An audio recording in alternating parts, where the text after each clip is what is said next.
Chapter 9. The Island of the Voices. And now the winds which had so long been from the northwest began to blow from the west itself, and every morning when the sun rose out of the sea, the curved prow of the Dawn Treader stood up right across the middle of the sun. Some thought that the sun looked larger than it looked from Narnia, but others disagreed. And they sailed and sailed before a gentle yet steady breeze, and saw neither fish, nor gull, nor ship, nor shore. And stores began to get low again, and it crept into their hearts that perhaps they might have come to a sea which went on forever. But when the very last day on which they thought they could risk continuing their eastward voyage dawned, it showed right ahead between them and the sunrise a low land lying like a cloud. They made harbour in a wide bay about the middle of the afternoon, and landed. It was a very different country from any they had yet seen. For when they had crossed the sandy beach, they found all silent and empty, as if it were an uninhabited land. But before them there were level lawns, in which the grass was as smooth and short as it used to be in the grounds of a great English house, where 10 gardeners were kept. The trees, of which there were many, all stood well apart from one another, and there were no broken branches and no leaves lying on the ground. Pigeons sometimes cooed, but there was no other noise. Presently they came to a long, straight, sanded path, with not a wood growing on it, and trees on either hand. Far off, at the other end of the avenue, they now caught sight of a house, very long and grey and quiet-looking in the afternoon sun. Almost as soon as they entered the path, Lucy noticed that she had a little stone in her shoe. In that unknown place it might have been wiser for her to ask the others to wait while she took it out, but she didn't. She just dropped quietly behind and sat down to take off her shoe. Her lace had gotten into a knot. Before she had undone the knot, the others were a fair distance ahead. By the time she had got the stone out and was putting the shoe on again, she could no longer hear them. But almost at once she heard something else. It was not coming from the direction of the house. What she heard was a thumping. It sounded as if dozens of strong workmen were hitting the ground as hard as they could with great wooden mallets, and it was very quickly coming nearer.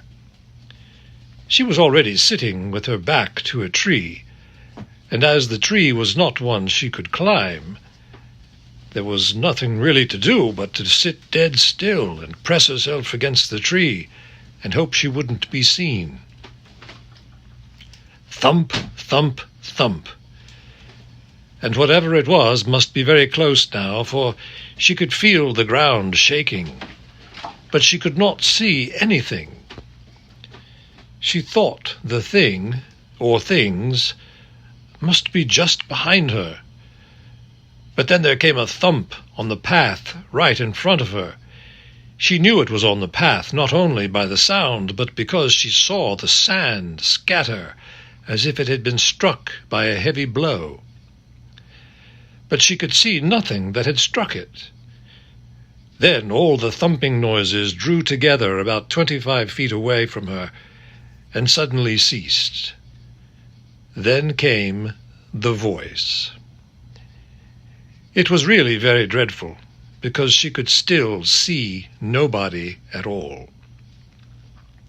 The whole of that park-like country still looked as quiet and empty as it had looked when they first landed. Nevertheless, only a few feet away from her, a voice spoke. And what it said was, "Mates, now's our chance."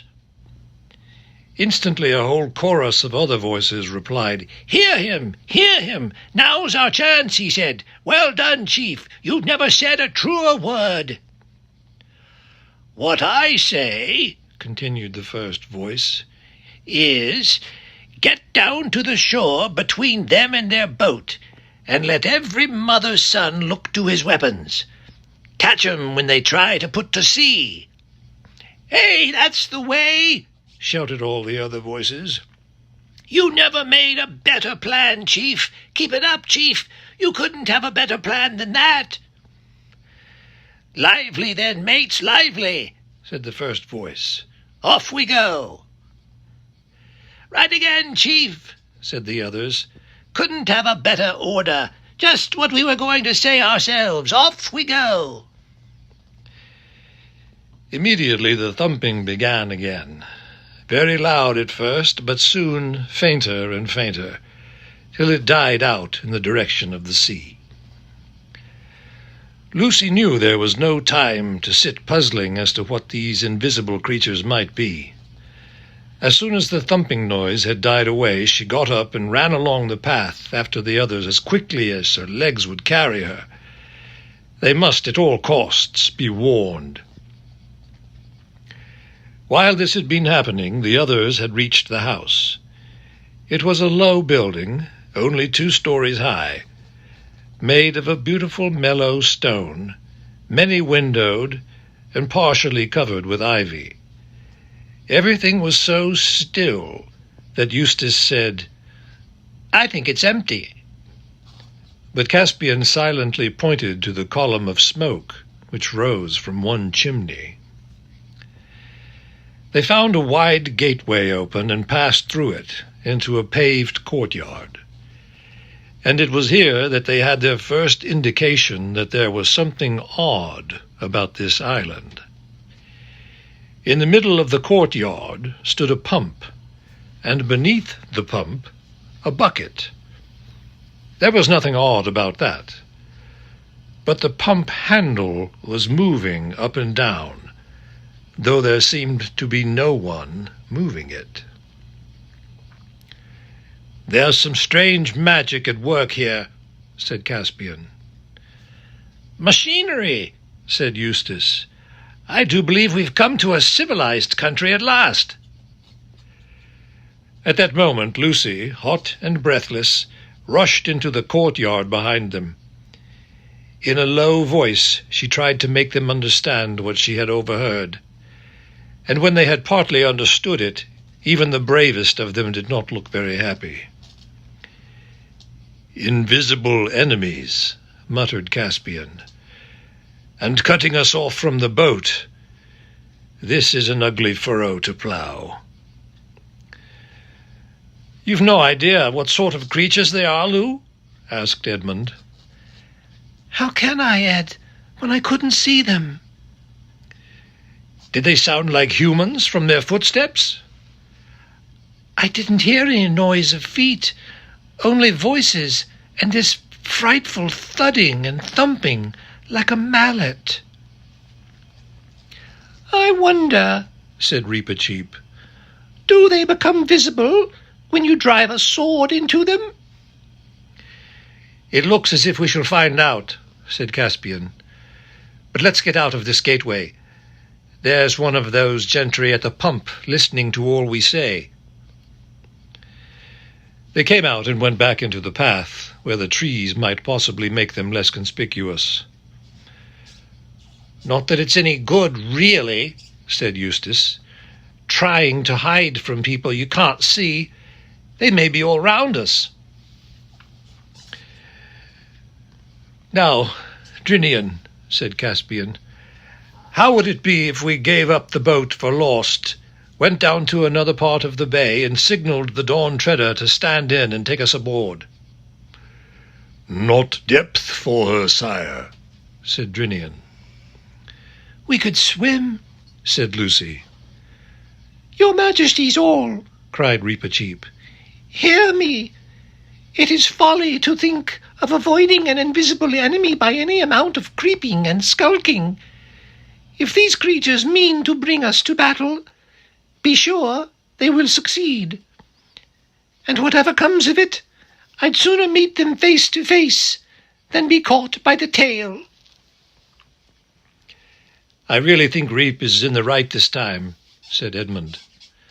"Surely," said Lucy. "If Rince and the others on the Dawn Treader see us fighting on the shore, they'll be able to do something." "But they won't see us fighting if they can't see any enemy," said Eustace miserably. "They'll think we're just swinging our swords in the air for fun." There was an uncomfortable pause. "Well," said Caspian at last, "let's get on with it. We must go and face them. Shake hands all round. Arrow on the string, Lucy. Swords out, everyone else. And now, for it. Perhaps they'll parley." It was strange to see the lawns and the great trees looking so peaceful as they marched back to the beach. And when they arrived there and saw the boat lying where they had left her, and the smooth sand with no one to be seen on it, more than one doubted whether Lucy had not merely imagined all she had told them. But before they reached the sand, a voice spoke out of the air. "No further, masters, no further now," it said. "We've got to talk with you first. There's 50 of us and more here, with weapons in our fists." "Hear him," came the chorus. "That's our chief. You can depend on what he says. He's telling you the truth, he is." "I do not see these 50 warriors," observed Reepicheep. That's right, said the chief voice. "You don't see us. And why not? Because we're invisible." "Keep it up, chief, keep it up," said the other voices. "You're talking like a book. They couldn't ask for a better answer than that." "Be quiet, Reep," said Caspian, and then added in a louder voice, "You invisible people, what do you want with us? And what have we done to earn your enmity?" "We want something that little girl can do for us," said the chief voice. The others explained that this was just what they would have said themselves. "Little girl," said Reepicheep. "The lady is a queen." "We don't know about queens," said the chief voice. "No more we do," chimed in the others. "But we want something she can do." "What is it?" said Lucy. "And if it is anything against Her Majesty's honour or safety," added Reepicheep, "you will wonder to see how many we can kill before we die." "Well," said the chief voice, "it's a long story. Suppose we all sit down."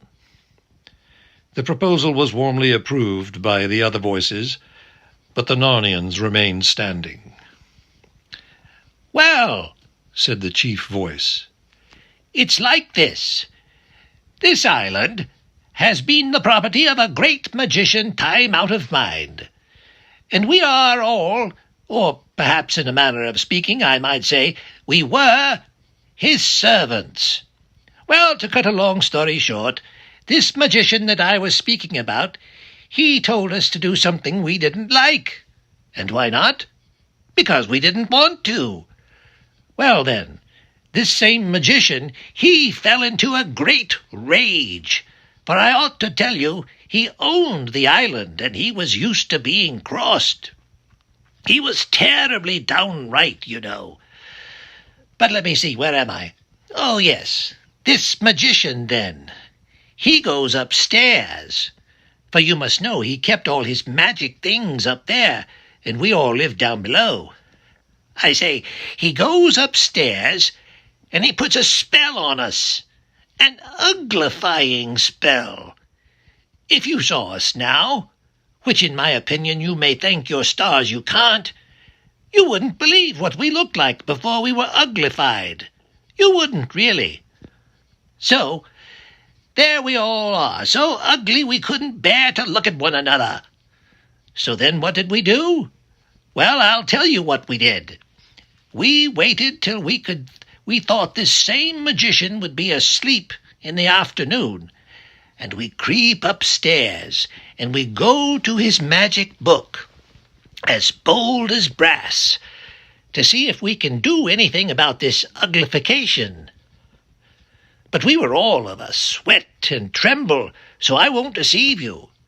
But, believe me or believe me not, I do assure you that we couldn't find anything in the way of a spell for taking off the ugliness.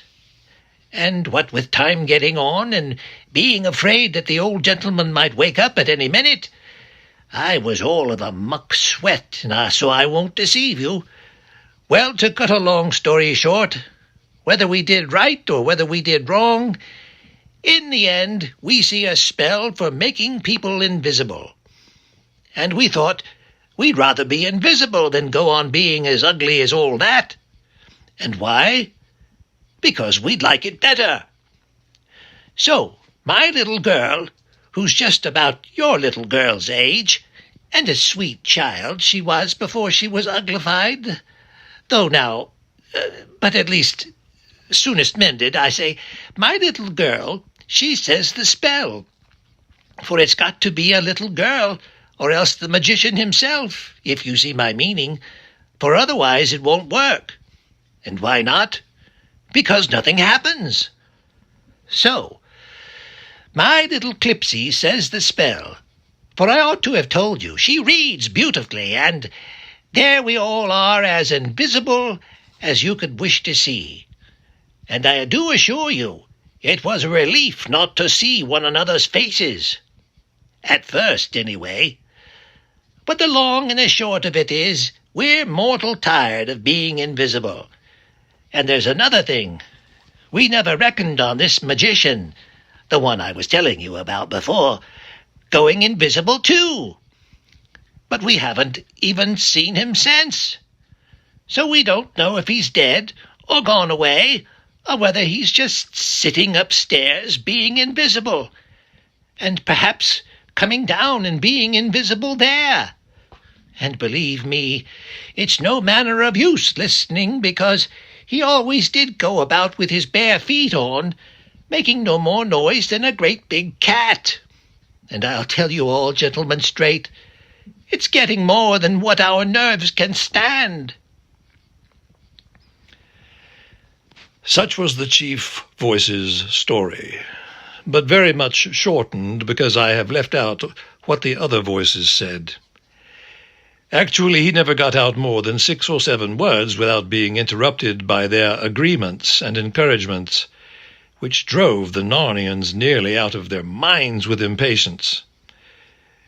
When it was over, there was a very long silence. "But," said Lucy at last, "what's all this got to do with us? I don't understand." Why, bless me if I haven't gone and left out the whole point, said the chief voice.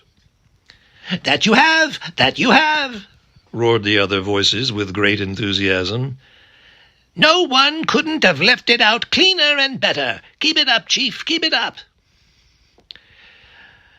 Well, I needn't go over the whole story again, began the chief voice. No, certainly not, said Caspian and Edmund.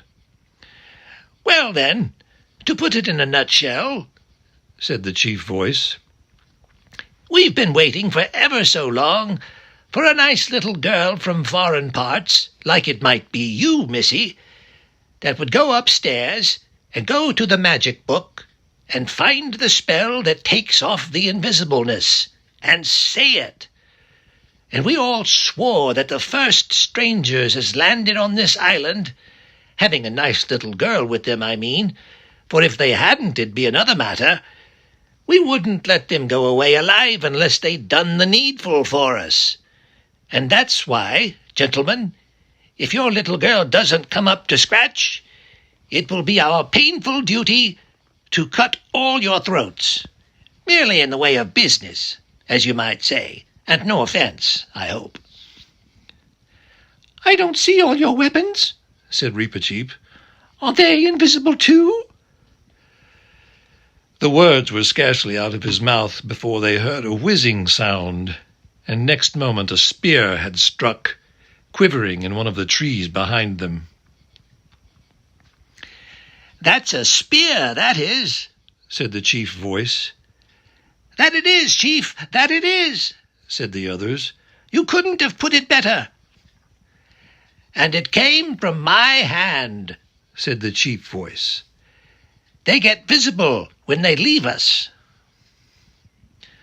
"But why do you want me to do this?" asked Lucy. "Why can't one of your own people? Haven't you got any girls?" We dursn't, said all the voices. "We're not going upstairs again." "In other words," said Caspian, "you are asking this lady to face some danger which you daren't ask your own sisters and daughters to face." That's right, said all the voices cheerfully. "You couldn't have said it better. You've had some education, you have. Anyone can see that." "Well, of all the outrageous—" began Edmund, but Lucy interrupted. "Would I have to go upstairs at night, or would it do in daylight?" "Oh, daylight, to be sure," said the chief voice. "Not at night. No one's asking you to do that. Go upstairs in the dark? Ugh!" "All right, then. I'll do it," said Lucy. "No," she said, turning to the others. "Don't try to stop me. Can't you see it's no use? There are dozens of them there. We can't fight them. And the other way there is a chance." "But a magician," said Caspian. "I know," said Lucy. "but he mayn't be as bad as they make out. Don't you get the idea that these people are not very brave?" "They're certainly not very clever," said Eustace. "Look here, Lou," said Edmund. "We really can't let you do the thing like this. Ask Reep. I'm sure he'd say just the same." "But it's to save my own life as well as yours," said Lucy. "I don't want to be cut to bits with invisible swords any more than anyone else." "Her Majesty is in the right," said Reepicheep. "If we had any assurance of saving her by battle, our duty would be very plain. It appears to me that we have none, and the service they ask of her is in no way contrary to Her Majesty's honour, but a noble and heroical act. If the Queen's heart moves her to risk the magician, I will not speak against it." As no one had ever known Reepicheep to be afraid of anything, he could say this without feeling at all awkward. But the boys, who had all been afraid quite often, grew very red. None the less, it was such obvious sense that they had to give in. Loud cheers broke from the invisible people when their decision was announced, and the chief voice, warmly supported by all the others, invited the Narnians to come to supper and spend the night. Eustace didn't want to accept, but Lucy said, "I'm sure they're not treacherous. They're not like that at all." And the others agreed. And so, accompanied by an enormous noise of thumpings, which became louder when they reached the flagged and echoing courtyard, they all went back to the house.